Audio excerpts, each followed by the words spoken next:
met Eden. Jy weet my. En so, hulle trek hierdie ding, en hulle is besig, en Dawid stop, want daar gaan God sy vriend dood, en Dawid dink, die heerlikheid van God het nou net sy vriend doodgemaak. Dis jou se naam. Die vriend van God. En hy dink, hier's iets fout. En hy keer terug, hulle los, dit was onder die Melchisedek orde van Christus, die orde van Melchisedek, van koningerregtigheid. Was daar priesters, wat hom adviseer wat om te doen. En die priesters keer terug, hy dink nog daar's revival, hulle gaan nog gaan asof niks fout is.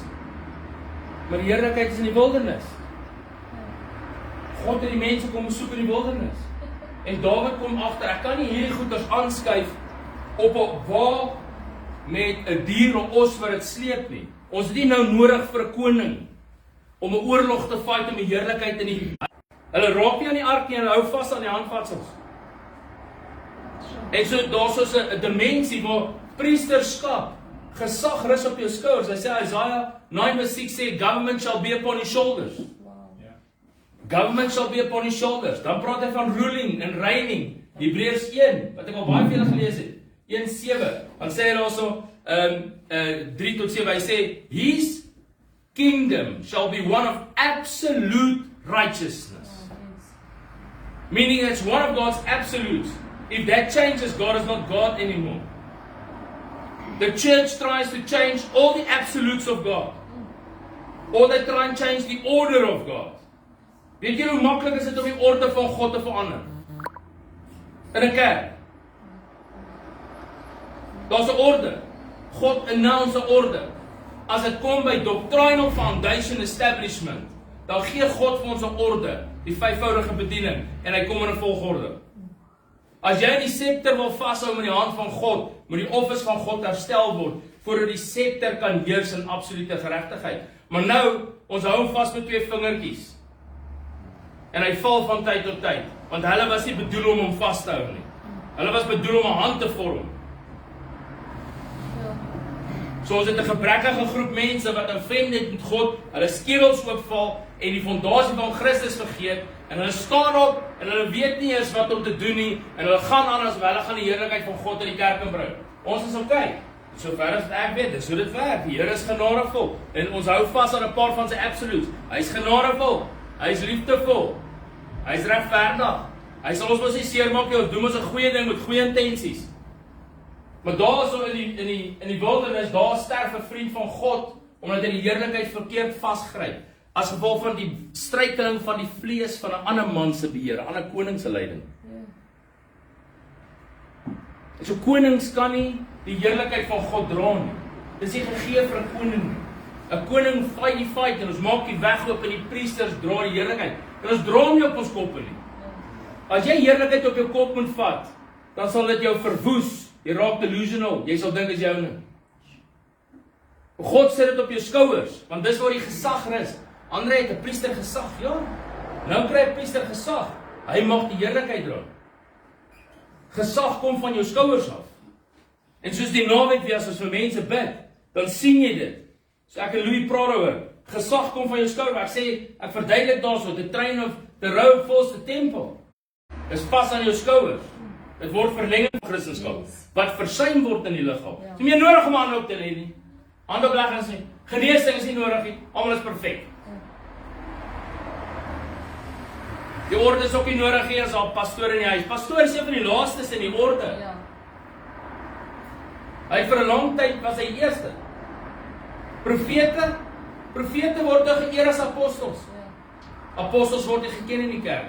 As gevolg van die minagting van hoe hulle apostels kerke stig, en hulle die 12 apostelkerk en die ou apostoliese kerk en hierdie apostelskerk, en hulle bring dooies in en hulle minag God se gesag en hulle breek die ordes af en hulle noem die regte goed, maar hulle tree op buite orde.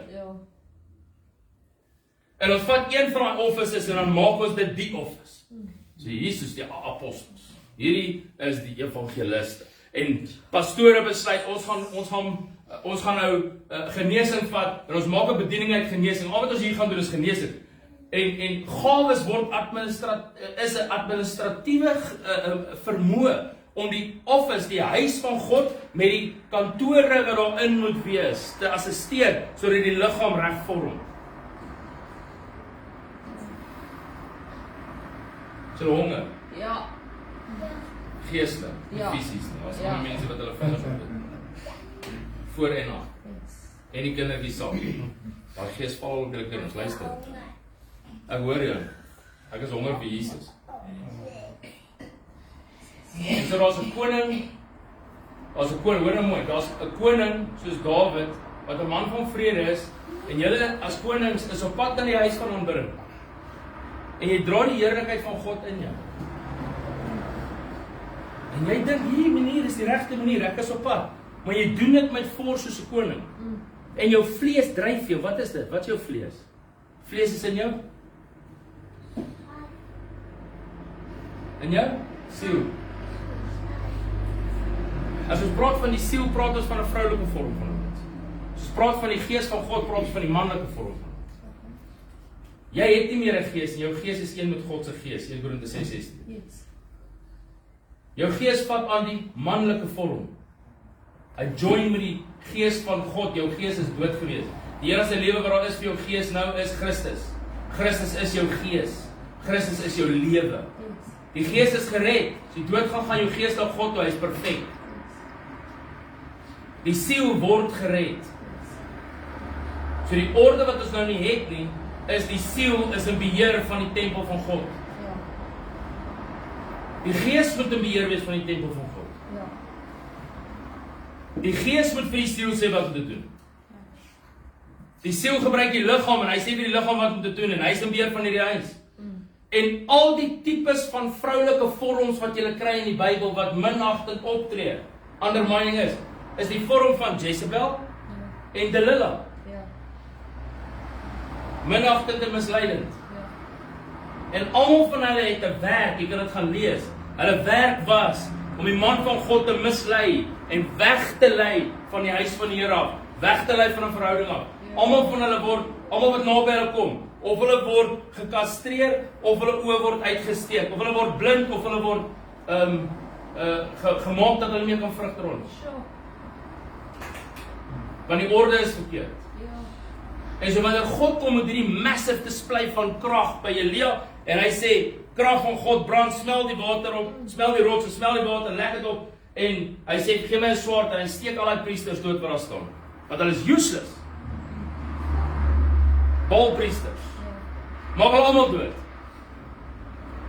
En ons het hierdie prentjie van die heks, daai heks wat gaan sit het in die posisie van 'n koning bo haar man en sy heers hom. Ons het daai prentjie. Dis by die orde. So al wat Satan doen, is hy vat die orde wat God skep. Hoe werk hierdie orde? Hy sê God het hulle geskep man en vrou, die vrou onderwerp aan die man. Hulle onderwerp aan Christus. Dan is die orde in lyn. Efesiërs 5. Efesiërs 6 het gesê, verduidelik vir hoe om die goed te herstel en te beskerm. Daar is al die wapens om te fight teen sekere goeders. Die orde wat Satan kom en sy doen, is, daar kom 'n fisiese aanval teen die vrouens in ons samelewing, sodat hulle nie meer kan kinders baar nie, sodat hulle nie meer kan voortplant nie, sodat hulle nie meer kan vrug dra nie, baarmoeders, kankers, goeders gebeur. Okay, so daar is die dreigement van 'n fisiese aanval op die vrou. En wat ons nou doen is, in die kerk kom Satan en hy ruk die vrou volgens skrif en genade. Ruk die vrou in 'n posisie waar sy moet in beheer kom in die kerk, weet? Vrouens mag nou preek. Vrouens moet, dit is reg. Vrouens kan dit doen binne die orde van God. Amen. As die orde in daai huis is en die handwerk reg, kan almal optree binne hulle kapasiteit. Mans en vrouens, my vrou preek, sy kan preek. Wanneer ons saam is, ons is getroud, ons is een, daar's 'n orde. Christus is eerste. So ons het hierdie verhouding tussen Christus en die man en God en Jesus en God en die man en Jesus en dan die man en sy vrou. En daar's hierdie orde, daar's 'n orde. So al wat Satan doen is hy breek hierdie orde uit. En hy gee die vrou net eerste reg bo 'n man in verskillende plekke. En onmiddellik is God se orde geminag. Ons praat nie nou van vrouens nie. Jou siel is die vroulike figuur in die tempel. Wat met hoerery, verleidelik, misleiding, gevoelens, probeer dit in 'n posisie kom om die heerlikheid van God te vat en dan te lei na 'n sekere plek in die vlees. En Jesus heers, hy's Here van heerlikheid. Hy laat dit nie toe nie. So ons het die voorskynsel, ons het die skynsel van heiligheid in kerke. Ons het hierdie kerke wat manifesteer en ons sien salwing is genade en ons sien krag. Ons sien genade en ons hoor die woord word gepreek. Ons sien maar daar's nie orde nie. So daar's nie heerlikheid nie. So wat sien jy nie daar nie? Jy sien nie krag nie. Ja. Groot kerke gelei deur die vlees. En ewe skielik het ons hierdie hoer wat die kerk begin raak. Hierdie hoergees. En hulle noem dit die prosperity gospel. En sy vat almal se saad. En dan verkoop sy iets anders as God se heerlikheid aan hulle. Maar sy wil nie kinders hê nie. Die vreugde om gemeenskap te hê en te hoereer is veel lekkerder as om die saad voor te bring wat die kerk moet stig. So nou gaan die manne van God en hulle raak lief vir geld. Hulle weet nie dis wat die siel doen nie. Raak lief vir geld en sy siel laat iets anders oorvat in die kerk. En hulle raak honger vir geld en die begeertes is anders en die emosie, alles is emosioneel gedryf. En so wanneer dit kom by hulle moet nou bid, hulle het prayer meetings, hulle het alles, hulle doen al die hele structure probeer hulle doen, maar dis hoe die Bybel dit sê, maar dit net nie sukses nie. Mense bel my, ek kry dit nie sukses met genesing in Konker nie. Daar's 'n tannie met kanker, sy 97, ag Here shame, sy's so oulik. Sy's pragtige tannie, hoekom wil God haar nie genees nie? Sy's al so oud, sy's so wonderlike mens. Hoe weet jy of sy wonderlik is? Jy ken haar nie, hulle nooi jou uit om vir haar te bid. Hoe weet jy of haar kinders wonderlik is? Waarvan praat jy? God genees nie op grond van dat jy oulik is nie. God genees nie twee lesbiene want hy agsies tog, hulle is baie aantreklike mense. Hy vir 'n lesbien sê, jy's 'n lesbien. Moenie repent vas sommer vir 40 dae. Die Here gaan deurkom vir jou. En al twee lesbiene vas saam vir 40 dae. Bly nog steeds saam in gemeenskap in dieselfde huis soos man en vrou. Orde is onderste bo, hy's heeltemal abnormaal, Romeine 1:28. En die een gaan dood. En hy bel my. Hoekom het God nie al gesond gemaak van 'n ovarian kanker nie? Sy's dood. Die ander het breinkanker gekry, sy's dood. Hoekom? Ek sê wat 'n man van God vertel twee lesbiene, dit is reg om in sonde so te lewe met 'n false representation van God se skepping en orde en dan vas jy asof die Heilige Gees jou gaan besoek. En dis die probleem met die liggaam. Ons het mense wat 'n gawe van genesing het en hulle doen hulle werk goed en hulle het geen fondasie nie. En hulle maak die administratiewe gawes wat in die office moet reg funksioneer. Maak hulle 'n ministry en hulle gee om 'n office. Ons het 'n office van genesing. Dis my werk. Ek leer mense om genesing te doen. Jy kan nie. Geregtigheid leer genesing. Geregtigheid bring jou in 'n plek waar God jou van daar af genesing gee, die krag gee vir genesing. Dis die opstandingkrag van Christus. Dis hoekom hulle net sekere siektes kan gesond maak, want hulle levelise siektes op sizes. Groot kanker, klein kanker, groot hierdie klein kanker. So hierdie ene kan ons nie, daai een kan ons nie. Hier het ek 40 dae gevas, ek sal daai inslaan. Ek kan nie daai ding slaan nie. Hoekom nie? Jou orde is abnormaal. Jy hoef nie te vas en bid nie, jy moet jou posisie voor Christus herstel. Is buite orde in die geestes realm. Jou siel heers God se huis. Sy tempel. Die siel moet homself oorgee sodat die gees beheer vat. Anders sal jy nooit ontslaa raak van welles nie. Anders jy nooit ophou skelm suiker eet en koekies vreet en sigarette rook en drank drink en dobbel en skynheilig wees. Sal nooit ophou nie. Jy kan nie, dis onmoontlik. Jou siel is in beheer. Die gees is daai kant. Dis mense wat klaar gered is, mense. Jesus lewe in die tempel. Maar hy is nie chief in die tempel nie. Want jy het hom nog nie afgewerp in die kennis wat jou verstand vashou oor die visie van wie hy is nie. Jou siel is in beheer. So jy lewe in 'n plek want Christus het nie gesterf vir jou nie. En jou siel is nie dood nie. Die ou mense het nie gesterf saam met Christus nie. Christus, jy moet Romeine 6 lees. Hy sê nie nou dat Christus sterf. Jy lewe nog. En nou moet jy deel met jou sonde. En so Jesus het betaal vir sonde, maar hy het nou nie betaal vir die sondaar nie. God het die sondaar vermoor. Ek het dit gepreek gisterand. God het die sondaar doodgemaak. Lees net Romeine 6, jy sal lees daar. For he has killed the body of the sinner. Jesus dealt with sin on the cross, and now through his sacrifice and blood, the sinner must die. And when you are baptized onto death, his burial, you are resurrected in Christ with his life. And the life you live is now Christ, not your soul. He's dead. So you keep on being the same person because you don't understand that person is dead. It goes so far that when it comes to Jesus and your sin, you confess sin in his presence. Because you're a sinner. Oh God, I'm just a man, a sinner. I can't save by grace. I can't break free from this curse. God says that man is dead. As jy Hebreërs 1 gaan lees, ek het al baie veel gelees, Hebreërs 1 vers 1 en 2 en 3. Hy sê also, when he dealt with the forgiveness of sins and the riddance of guilt, he sat down to rule over the church. Jesus. Ek sê een voorbeeld gee. Ek kan nie ander goed vertel. So hier kom die ou van uit die wildernis en hy sit en hy sit in die varke en hy lewe in die varke. Daai is die mens wat weghardloop het van sy vader se huis. Luister, hier is net Jesus se voorbeeld. Hy hardloop weg by sy vader se huis. Hy hoereer met almal. Betaal almal vir seks. Kry saad, sit sy saad en alles en almal, maak almal, probeer alles, niemand baar vrug nie. Hy verloor alles, sy geld is klaar, sy glorie is uitgevyd en hy beland daar so in 'n plekkie tussen varke en hy eet hulle kos. Ek gaan nie praat oor daardie. Hy kom van daar af kry en sy verstand kom terug toe en hy besef, wow. Terwyl ek hierdie gemors eet, kom ek agter maar in my vader se huis is meer as genoeg. Julle sing dit, meer as genoeg. En hy staan op en hy gaan terug na sy vader se huis toe. Julle moet nou mooi hoor. Sy vader sien hom aankom.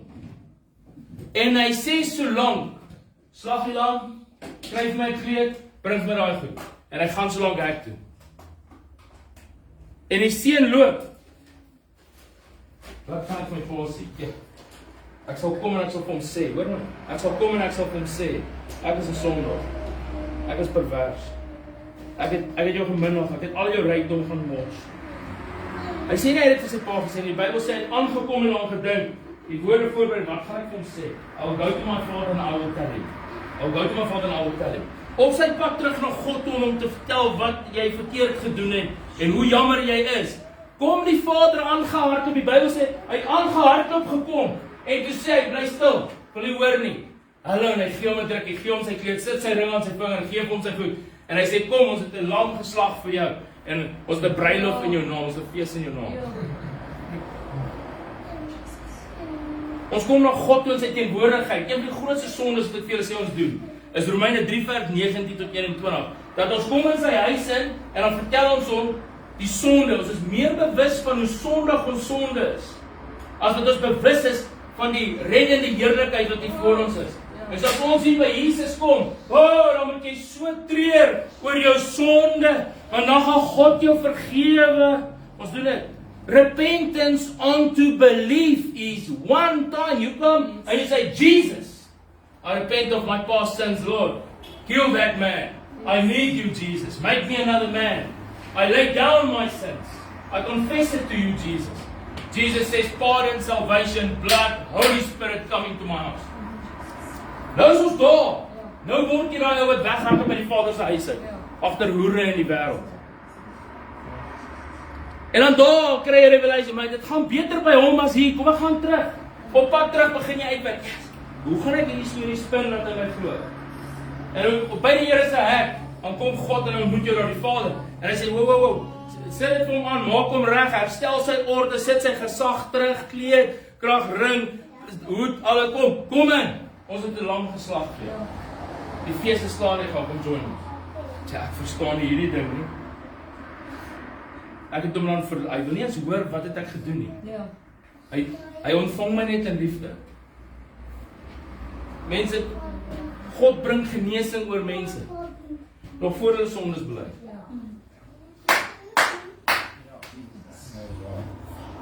In die ultimate, in die worship, terwyl ons besig is met worship, staan ek en ek dink, as daai man die God gaan aanbid, die gaan ek hom aanbid. Hy gaan die Here nou begin uit. Die Here sê, hoe kan hy die Here aanbid? As hy nog eens my gees in hom het, hoe weet hy wat om te doen? Hy doen wat hy sê. Sê die Here nie die prys betaal nie. So vir redding is die prys betaal. Nou gaan ons troon toe. Nou sleep ons hierdie heerlikheid agter ons aan na die troonkamer toe. Ons wil daar by die heerlikheid kom van God, ons wil troon gaan. En ons doen dit met ons vlees. En die Here sê, hoor nou mooi. En so vir Habakuk, onthou Dawid is op pad na Juda toe, die heerlikheid daar staan in die dorp, asof Habakuk kom en hy profeteer uit 'n ander era, uit 660 jaar voor Jesus kom die profeet Habakuk en hy raak bewus bonatuurlik van 'n gedagte. Hy het gehoor wat God gedoen het in Egipte. En 'n vrees slaan ons. Nie te sê hy hoor dit die eerste keer, nee, hy kon die wet gelees, maar nou lees hy, die priesters het dit goed gelees, die profete. Hy lees hierdie ding en hy hoor die getuienis van die werke van God in Egipte, in die wêreld van slawerny, hoe God mense kon bevry. En hy's geslaan met vrees vir God tref Habakuk, staan. En Habakuk begin bid. Hier is die woorde wat hy bid. Revive your works in the midst of the days. Wow. Lord, we are halfway. Worship. Something happened. God said, divide my works between you. I need to come and take over. I have to show you how. Ons kry die prentjie van Dawid, ons hoor die sleutel van Dawid, Jesaja 22, die sleutels van Dawid. Dawid, ek gee jou die sleutels van Dawid, Jesaja 22. Wat sit deur die oopsluit, wat sit deur die toesluit? Nou kom ek sê vir julle, daai sleutels is geloof. En ek kry dit uit Matteus 16:18, 19:18 en 16:19. Ek gee jou die sleutels. Wat oor die bind, losmaak. Ander sleutels. Nou kom ons en ek sê, okay, maar geloof is die sleutel. Nou kom ons by Dawid. Waarvoor gebruik jy 'n sleutel? Jy sluit die deur oop. Okay, so Dawid moet iets oopsluit. Hy sê die keys of David. Was iets wat moet oopgesluit word. Dawid moet iets oopsluit vir die liggaam. Hulle sê hy het dit klaar gedoen. Ons weet niks. Nou Dawid het die sleutels gekry. Jesus sê, hy noem die sleutels in die Nuwe Testament 2 keer. So ons moet nou weet, ons praat van Dawid se sleutels, hier is iets aan die gang. Wat moet oopgesluit word? Dan sê ek sê vir Louis, wat se deur sou hy probeer oopsluit het? Want die deur moet oopgesluit word. Maar as jy luister na Habakuk, en jy vat Abraham se dan het hy sy seun doodgemaak, en daar was nie redding vir die mense nie. Want deur daai seun sou redding kom na ons, Israel. En deur Israel, Juda. So weet my, sê prentjie. In die middel sê God, stop. Wat doen God? Hy sê stop, Abraham stop.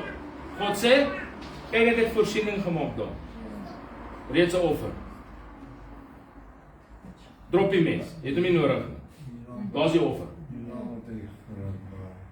So wat sê God? In die middel van daai aksie, skree hy, stop. In the middle of time, Habakuk says, Lord, come and revive your works in our midst. Hy sê nie bring revival nie, hy sê revive your work in our midst. Ek moet hulle red. Hoe gaan ons hierdie ding doen? Here red hulle. En God kom red hulle nie daar nie. 600 jaar, Habakuk se woord beteken niks. Leuns. Vals profeet. Sy gebede word nie gehoor deur God net. Hier kom Jesus Christus. Heerlikheid van God gemanifesteer staan in die Bybel. Hebreërs 1, Kolossense 1, Johannes 1. He is the visible representation of the invisible God, the outwarding radiance of God's glory, the physical manifestation of the likeness, the very likeness of God. Hier kom die heerlikheid van God in die straat ingestap. God stuur hom terug in die dorp. Hier kom hy. Waar toe gaan hy? Tempel toe. Ja. Hy moet herstel bring in die tempel. Die heerlikheid besoek nie weer daai tempel nie. Hy besoek hom een keer. Hy breek alle stukke na. Hy sê eendag 'n hoereis van my vader se huis. Julle money die goeder, julle besig met rubbish. En hy stap uit. Die heerlikheid stap uit die tempel uit. Af in die straat. En die mense vat hy ding, hulle kruisig hom, hulle maak hom dood. God wek hom op weer en hy revive sy werk in die midst van daai mense. En hy bring sy heerlikheid op. En hy sit Jesus op 'n voorskyn. Jesus is klaar dood aan die kruis. Hy's klaar dood aan die kruis. It's not he was lifted up. He didn't draw men. He pushed them away with the cross. Yeah. The message of the cross is salvation, power unto salvation for those believe. It does not draw men to him through the cross. Ek wil hier my hoor, he was lifted up, people took him, they lifted him up. Now he draws men. Okay, die prentjie daar is nie 100% reg nie, want hulle maak hom dood, hy sterf, hy verdwyn. Nou kom God en hy wek hom op in die heerlikheid, uit die doodryk uit. Die heerlikheid van God vat hom. Die een skrif sê, and the glory of God raised him from the dead. Petrus sê, hy sê, and the glory of God raised him from the dead. Hier kom Jesus, opgewek uit die doodheid met heerlikheid. Hy is die heerlikheid, die hand van God, die heerlikheid vat hom, en hy trek hom weer op uit die doodheid. Die heerlikheid van God se op aarde. Nou loop hy verklaar, waar is hy oral gewees in die Ou Testament? Maak seker al die mense weet. En die volgende oomblik moet hy ascend. Nou, en weer, he's now being lifted higher and higher and higher and higher and higher. The cross wasn't high enough, en hy gaan. Now as Jesus ascended, nou kom Paulus nou skryf daar, when he ascended on high, he first descended. So when he first descended, he did this thing. But then when God brought him up, and he started to ascend, God took him out of eyesight, out of the sight of your vision, into dimensions too far for you to reach. Where he has planted him in a position, and then he says, now this creator of all things, wasn't owner of all of it. God appointed him heir and owner of creation. That very one who owns all things, of the made all things, that very one becomes Lord. He becomes the ruler of all things, the whole universe. So weet my? Daai heerlikheid. So God kom en hy herstel die orde deur te sê, so die prentjie is in die middel van Abraham se tent stop God hom en hy vat oor en hy gee offer. In die middel van Dawid se tent om die heerlikheid tempel toe te vat, stop God hom. En hy sê gaan kry die orde reg, kom terug. Kom terug met die priesters. Hulle doen 'n ding en die heerlikheid manifesteer. Hulle vat dit terug in die tempel in die heerlikheid van God. Onthou dis weg, dis eers in die wêreld in. Dan kom dit terug huis toe. Dis daai al daai prentjies is wat Christus gebruik om te verduidelik hoe die heerlikheid van God deur mense werk. En hoe dit weg is by die kerk en terugkom. So nou as jy die prentjie, die vlees van God, die vlees van mens kan nie die heerlikheid onder die gees van God nie. Nou het ons 'n prentjie in ons. Hier binne wil ons aanbid. Maar my siel meng in. Wat wil ek eet? Wat wil ek doen? Waar wil ek gaan? Wat wil ek hê? Hoe ek voel? Hoe ek lyk? Wat dink hulle van my? Wat dink ek? En dan sê die Here, leer hy kry daai siel meer kruis op hom. Hy moet sterf. En laat die Heilige Gees kom oorvat, die krag van God in die lewe. Sonder die Heilige Gees wat oor jou siel kom, kan die krag van God nie in jou siel werk en deur jou siel werk sodat die heerlikheid van God deur jou kom, jou siel verheerlik en in die wêreld ingaan en goeders doen deur jou. Ja. So met my? Ja. So as ons sê, Here, you're more than enough. Ons verstaan nie die konsep, ons dink die kruis is meer as genoeg. Die kruis is nie meer as genoeg. Die offer wat hy daar gee, het 'n spesifieke ding gedoen, waaraan toelaat dat daar meer as genoeg beskikbaar word vir jou. Die kruis deel met jou sonde en jou skuld. Elke keer as jy in God se teenwoordigheid inkom, dan kom jy met hierdie skuldige gevoel, o Here my God. Die Here soek dat ons hom kan aanbid in gees en waarheid. So as jy na die Here toe kom en jy is bewus van sy teenwoordigheid, beteken nie dat jy moenie om verskoning vra vir mense wat jy seermaak nie. Maar dit beteken jy moet begin verstaan dat die mens wat hulle seer gemaak het is dood. En as jy nie gaan kruisig en hom haat nie, hy moet sterf. Dan kan Christus nie opstaan in jou nie. Die nuwe lewe wat jy moet lewe is saam met Christus. As hy opstaan in jou en jy verskyn voor God in sy aangesig, is die laaste ding waaraan jy dink is wie dood was en wat hy gedoen het. Die eerste ding waaraan jy dink is wie ek is en wat God vir my is en hoe groot is hy en hoe magtig is hy. Die Here het nie gevra dat jy hom verskoning vra voor jy jou klee met geregtigheid en salf in jou oë smeer dat jy sien en jou lief hê nie. Hy het net gesê bly stil hierso. Ek herstel jou gesag. So nog lank voor daai man in die huis van sy vader is, keer God hom by die hek voor en hy klee hom met alles wat hy is. Wat beteken dit?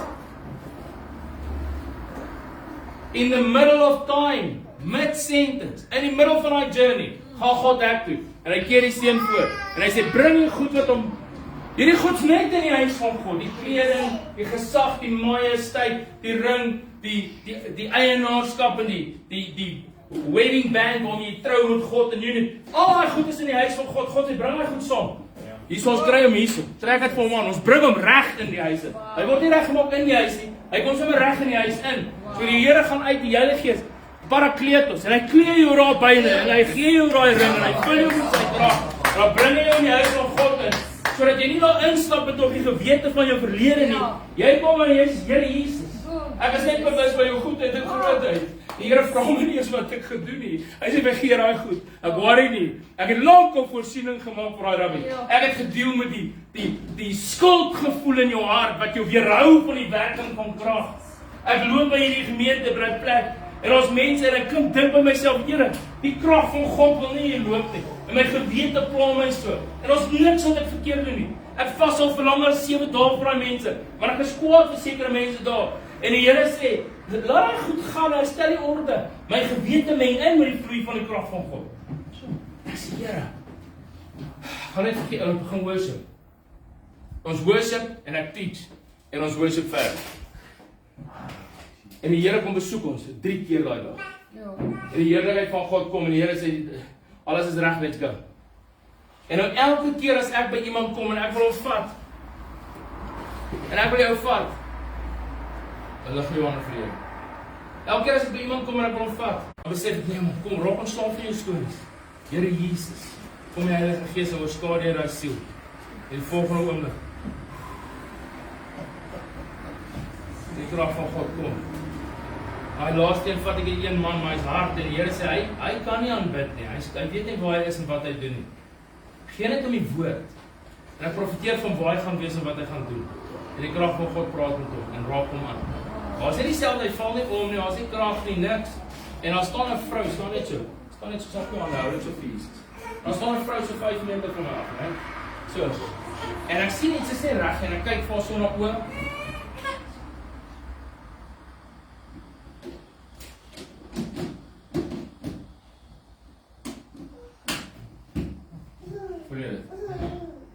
En die teenwoordigheid van God kom oor haar en ek maak so en sy val op die grond en die Gees gaan uit by die dood.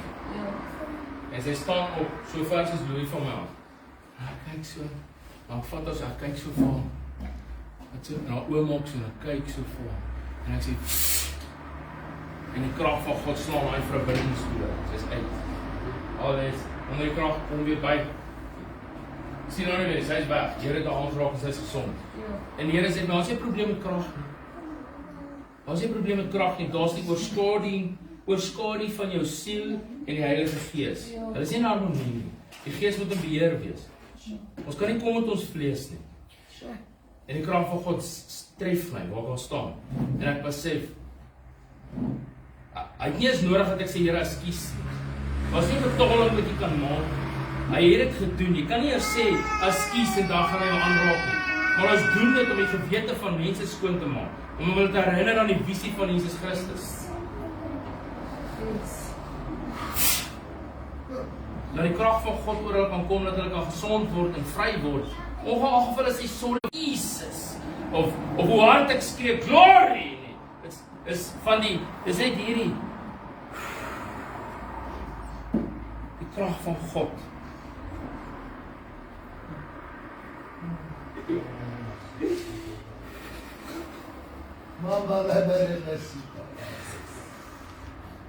Enige siel. Enige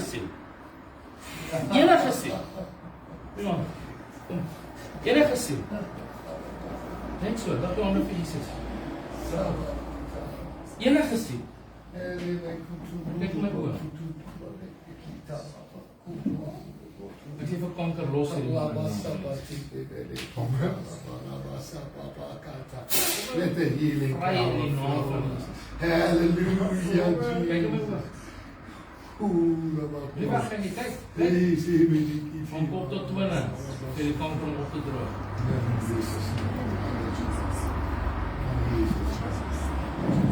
Vergeef jou. Die strek het van. Die skuld Jesus niks uit jou lief. Die Here sê, staan so, die Here sê, Hy sê ons het baie vreugde saam met Jesus. Die vreugde kom eerste.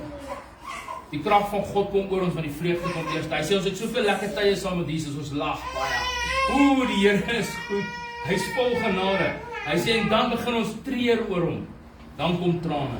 Want dan moet altyd herbetaling kom, betaal. Dan dink ons, hoe meer ons huil, hoe liewer het ons, want ons het die vreugde gevoel, nou soek ons die vreugde terug. Nou huil ons vir alles. Huil oor die sacrifice. Huil oor hoe groot hy is. Die Here sê, dan moet Jesus kom en die vreugde herstel in jou. Dit is iets wat hy weer teruggee, wat jy nie verdien nie. Want hy soek jou vol vreugde. Here was so veel maar. Roep as elke kanker sal vrek in die naam van Jesus. O Here, ons dankie dat jou krag van God op hom is, Here. Dankie. Ons het ons nie meer plek vir daai goed in hierdie liggaam. Here, ons spreek lig en lewe in hom in die naam van Jesus.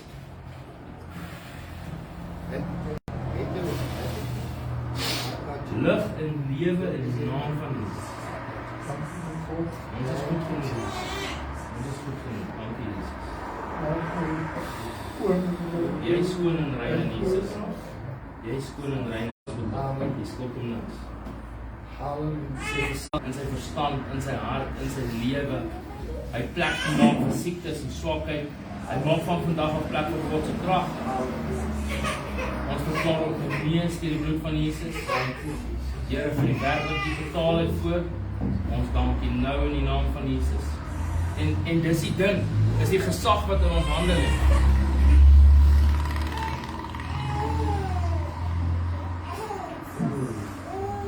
Dis so dit vloei. Deur jou hande. Dis gesag, 'n verlenging van krag.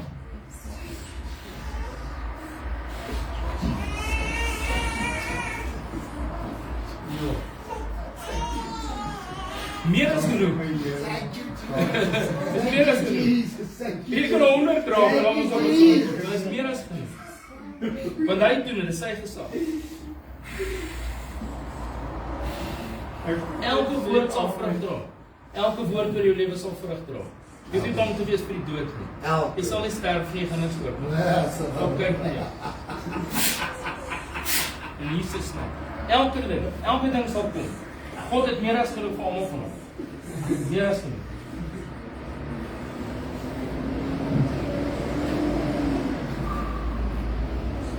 Verklaar dit gesond in Jesus. Alles pyn weg.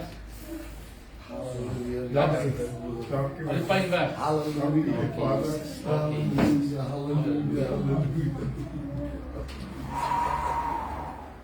Here, dat hy dit sal gaan doen.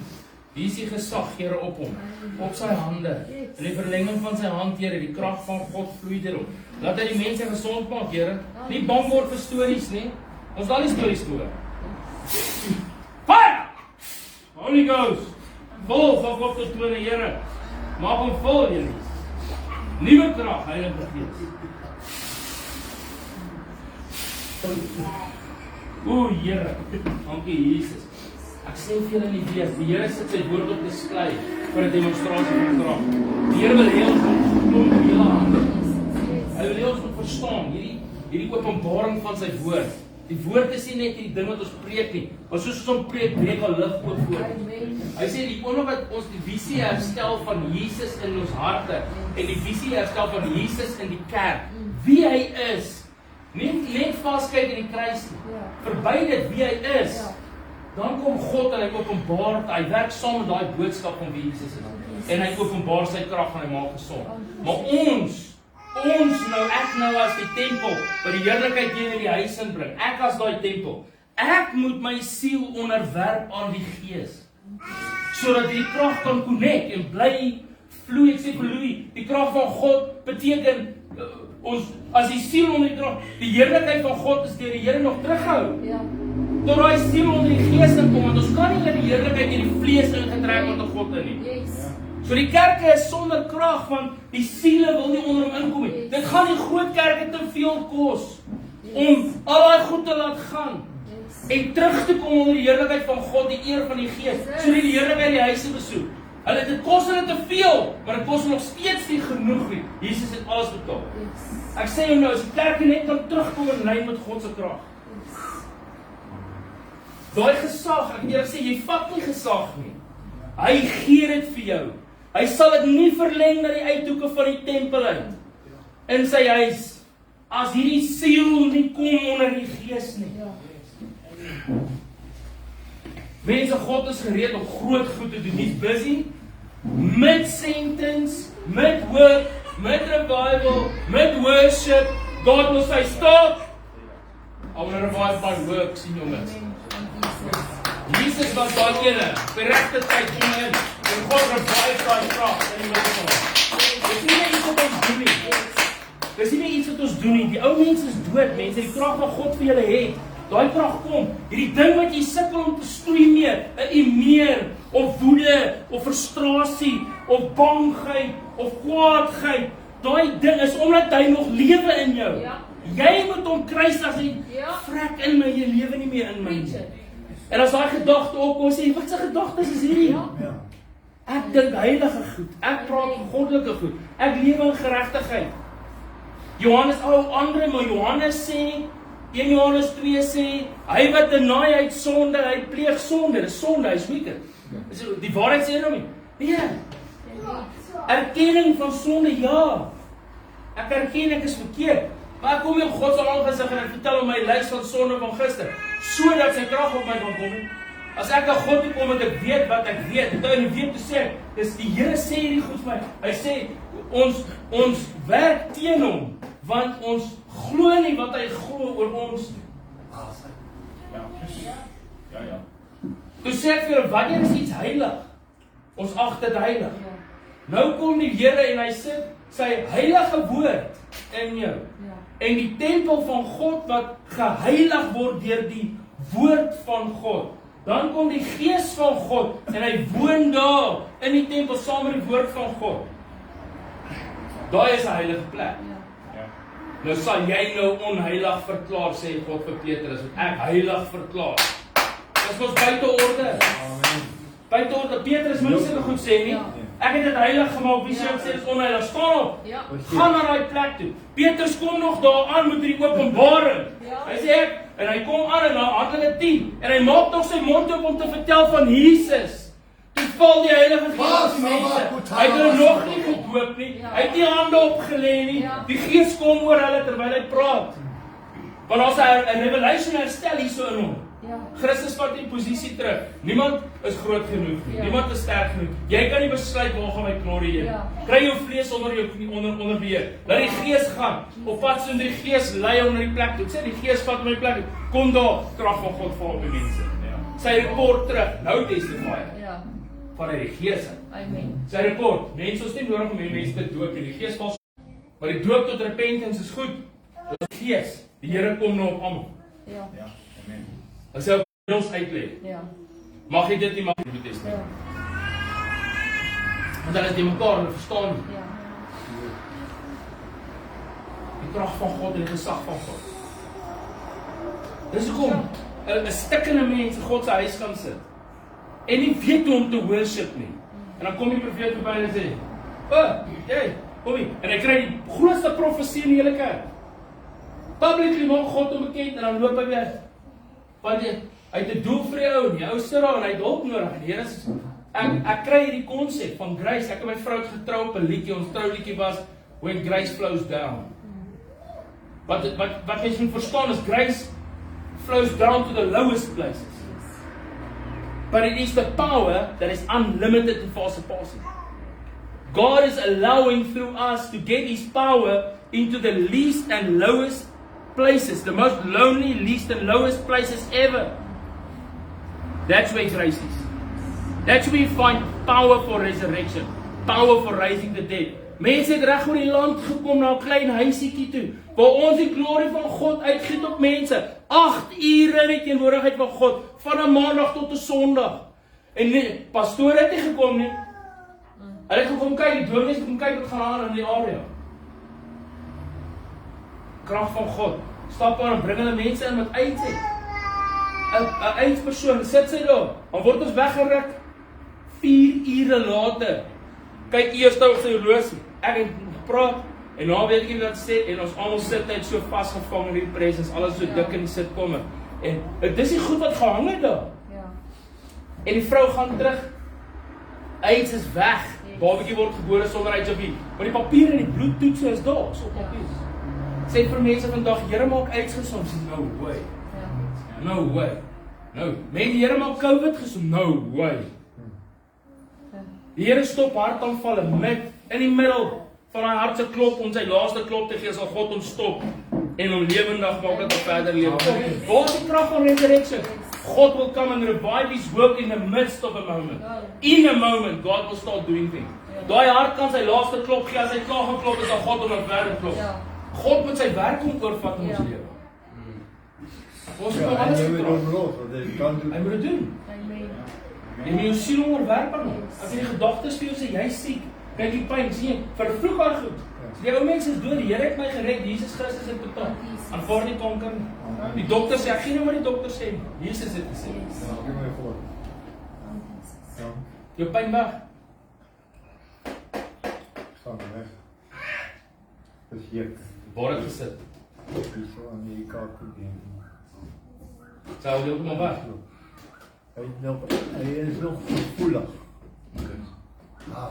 Here, ons beveel hierdie klier moet afgeword word. Die infeksie het sy kanker weer weggegaan.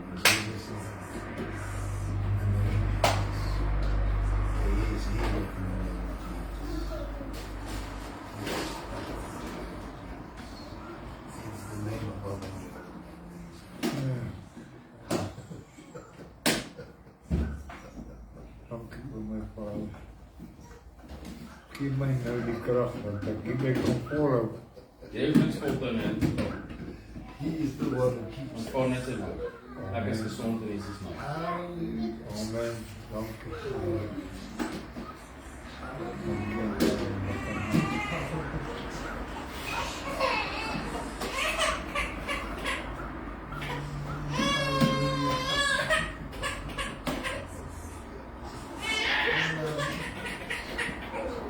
Pyn gaan.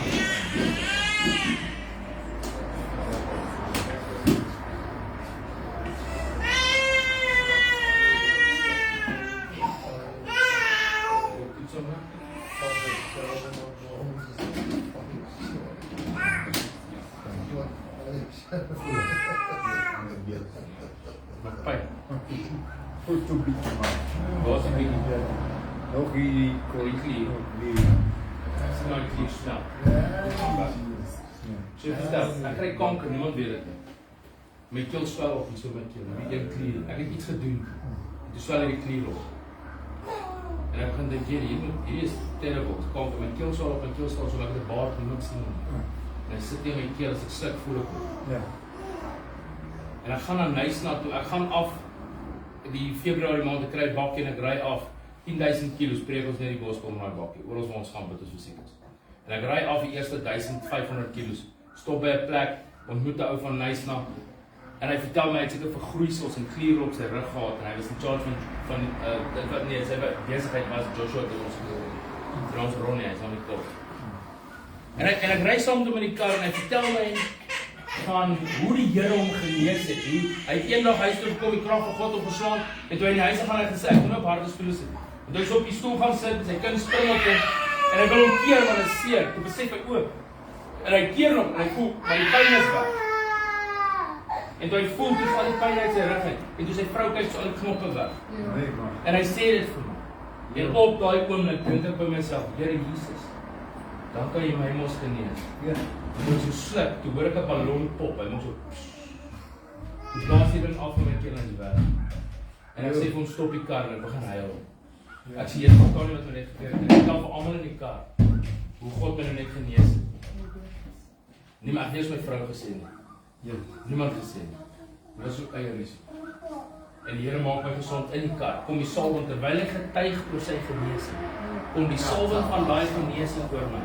En as ek weet iets van God, as daai ou dit gehad en hy sê die experience, ek kan dit klein. Die Here maak my en die Here maak my gesond. Hy maak so. My hele keel blaas af in die dinge so. Tot vandag toe God my genees kom probeer. Jo. Dan hoe gaan jy dan? Die Here maak ons My kom maar. Ek sê vir hom, weet jy, ek het 2 versies op die telefoon staan. Om my nikkies en my deur te stuur. En ek lees eers die een en ek sê amen en los dit toe sê en wel daar ek sê van ek weet of ek het gaan maak of vandag of net is. En die was omtrent die by aan de 12 uur laat na. Toe word ek wakker. En ek vat die telefoon en ek stuur vir haar boodskap. Ek sê vir haar luister, kan jy vir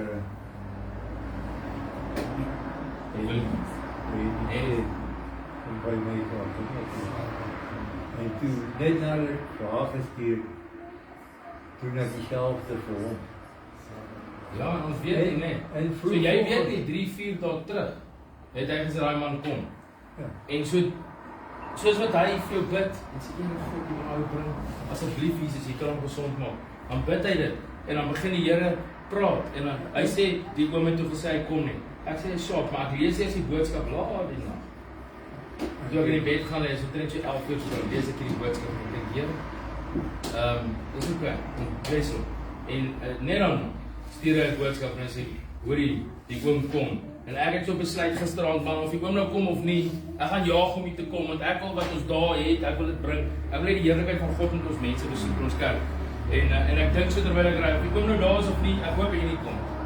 En toe ek instap, ek sê, hulle is nie hier nie, en ek begin die goed afpak, ek sê, wragtig hier stap. Weet ek by, die Here het 'n afspraak. Amen. Baie dankie my Vader. Dankie Here, Here ons gee alles. Baie dankie vir die naam van julle, vir die krag wat julle my gee. En God se genade. Dis net Jesus, maar ons prys hom. Amen. Hy doen dit. Amen. Kom bid vir ons. Here, we are not worthy, Lord, yet we deserve it by your grace. We bless you today, Jesus. Thank you for the privilege and the honor to bring a message of restoration so you can bring renewal to the church. Oh God, thank you for a message where you come and revive your works in our midst and you take over halfway. That we don't have to finish this thing, you do it. Thank you, Lord, that what we start, you will finish. Like Paul said, what we start, you will finish, Father. The healings we start, you finish. The work we start, you finish. The foundations we lay, Lord, you build. Lord, the gardens we plant, you water. Lord Jesus, we thank you that none of the work you do through us falls on deaf ears and falls on the ground, but it will bear fruit because your Spirit has been poured out. You are the faithful one. Lord, we bless you. I thank you, Lord, for goodness and mercy. I thank you that we are surrounded by the presence in your very presence, Lord. I thank you wherever we go, grace upon grace, mercy upon mercy, breakthrough upon breakthrough, because you are merciful, Lord, because you are faithful. Oh God, Habakkuk prayed and he said, revive your works in our midst, in the midst of time. And Lord, when it comes to judgment, remember mercy and grace and love. And so Lord, we thank you that you have given that to us through Jesus Christ. We receive it, Lord, in Jesus' name. Amen. Amen. Jesus. Wow.